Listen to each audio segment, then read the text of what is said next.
Bom dia. Nós, do grupo Ariane, Isabelle, Maria Aparecida e Viviane, estaremos falando um pouco sobre a oxidação de lipídios. Um breve resumo sobre oxidação lipídica. As gorduras e os óleos insaturados estão sujeitos à degradação oxidativa, que chamamos de ranço oxidativo. Essa reação é uma reação em cadeia de radical livre que envolve a abstração de um hidrogênio alílico ativo da cadeia do ácido gráfico.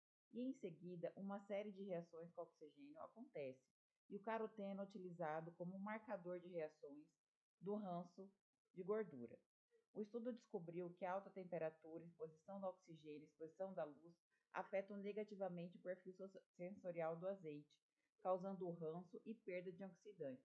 Então, com isso, nós usamos o disco com a curcumina que a professora entregou para a gente para tentar neutralizar um pouco dessa oxidação, enfatizando a importância de condições adequadas de armazenamento para manter a qualidade do azeite de oliva. Produção.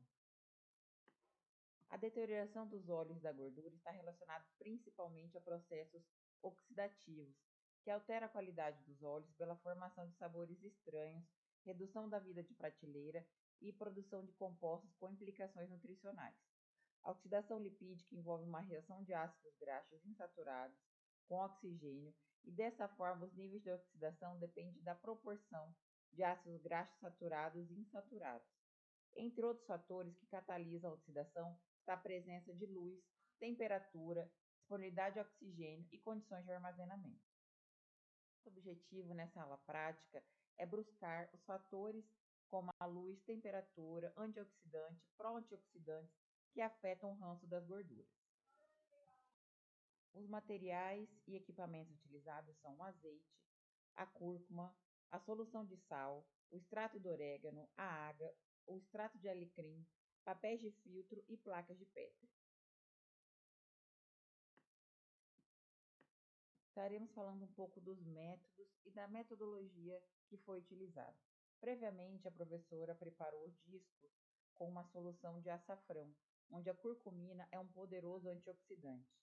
E em seguida, nós separamos os grupos da placa de Petri, que a professora explicou que nós faremos 4 grupos de 4. Depois, nós fervemos separadamente a água com orégano e a água com alecrim para a preparação do extrato. Depois, nós preparamos os grupos, cobrindo uniformemente o disco com azeite. E depois, colocamos um pouco de cada substância. O extrato de alecrim, o extrato de orégano, a solução de sal e um somente com azeite. Depois, separamos todos esses grupos e colocamos um num lugar escuro, um na geladeira, um no canto do laboratório, que estaria uma exposição maior da luz solar, e um numa exposição de luz, mas sem exposição direta da luz solar.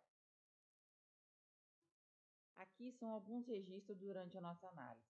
Então, quando a professora nos explicou sobre a formação de 4 grupos de 4, sobre quando pegamos o disco, previamente preparado com a professora, quando cobrimos a placa de Petri com azeite, depois, quando nós colocamos, aqui são como fizemos o extrato do alecrim e do orégano e como nós colocamos as condições para as placas de Petri, né? Então, ali nós colocamos a solução do sal, a solução dos extratos e um somente com azeite. Os resultados. Após 5 dias. Então, nós começamos a observar a oxidação alterando a cor e o aspecto de cada placa de Petri devido às condições que nós colocamos elas. Nas condições do escuro, da luz, da geladeira e da luz sem ser direta.